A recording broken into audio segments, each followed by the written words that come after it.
Hello అండి, welcome to కలాస్ kitchen. ఇవాళ సేమియా ఇడ్లీ ఎలా తయారు చేయాలో చూద్దాము. దీనికి కావాల్సిన ఇంగ్రీడియంట్స్: బీన్స్ కట్ చేసుకోండి, క్యారెట్ చాలా చిన్న ముక్కలుగా కట్ చేసుకోవాలి, ఆనియన్స్, గ్రీన్ చిల్లీస్, జింజర్, చాలా తక్కువ నీళ్ళు, పెరుగు, రోస్టెడ్ సేమియా కానీ మామూలు సేమియా కానీ తీసుకోవచ్చు, ఉప్మా రవ్వ ఆర్ బ్యాంబినో రవ్వ, సాల్ట్ అండ్ జీలకర్ర. సో ఇవన్నీ ఉంటే తయారు చేసుకోవచ్చు అండి.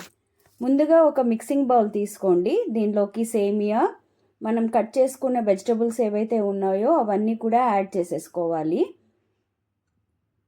అయితే నేను ఇక్కడ తీసుకున్న క్వాంటిటీకి మొత్తం 12 ఇడ్లీస్ వస్తాయండి. నేను తర్వాత మెజరింగ్ గ్లాస్ కూడా చూపిస్తాను మీకు దేంతో తీసుకున్నాను. సో అన్ని వెజిటబుల్స్ ఈ మిక్సింగ్ బౌల్లోకి యాడ్ చేసేసుకోవాలి. ఇది ఇన్స్టెంట్ ఇడ్లీ అండి. మీరు నేను చేసిన బ్యాటర్ ఏదైతే ఉందో ఇది ఒక 10 మినిట్స్ పక్కకు పెట్టుకుంటే సరిపోతుంది. ఇడ్లీ వేసేసుకోవచ్చు. సో రవ్వ కంపల్సరీ యాడ్ చేసుకోవాలి. తర్వాత ఇక్కడ చూపించినట్టు జీలకర్ర 2 స్పూన్స్ యాడ్ చేసుకోండి.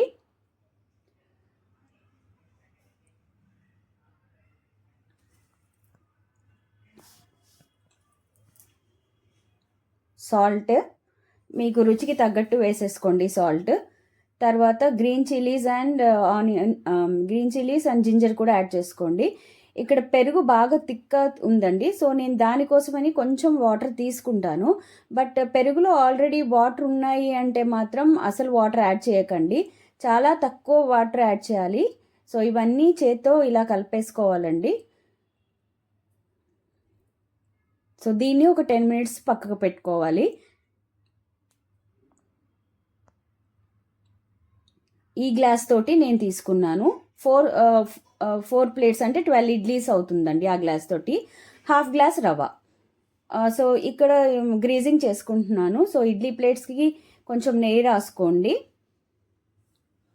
సో ఇది రెడీ అయిపోయింది. ఒక 10 మినిట్స్ తర్వాత ఇలా ఉంటుంది. సో దీన్ని మన ప్లేట్స్లోకి వేసుకోవాలి. నీళ్ళు మాత్రం అసలు కలపొద్దండి. సో దీన్ని ఇలా ట్యాప్ చేసుకుంటే ఆ ప్లేట్లో ఆ గుంతకి అడ్జస్ట్ అయిపోతుంది. సో మొత్తం ఇలా నేను ఫిల్ చేసుకున్నాను. ఇప్పుడు ఇడ్లీ కుక్కర్ పెట్టేసుకోవాలి. సో ఒక 20 మినిట్స్ అయిన తర్వాత సో రెడీ అయిపోతుందండి. సేమియా ఇడ్లీ ఇలా ఉంటుంది. దీన్ని ఏ చట్నీతో అయినా తినొచ్చండి.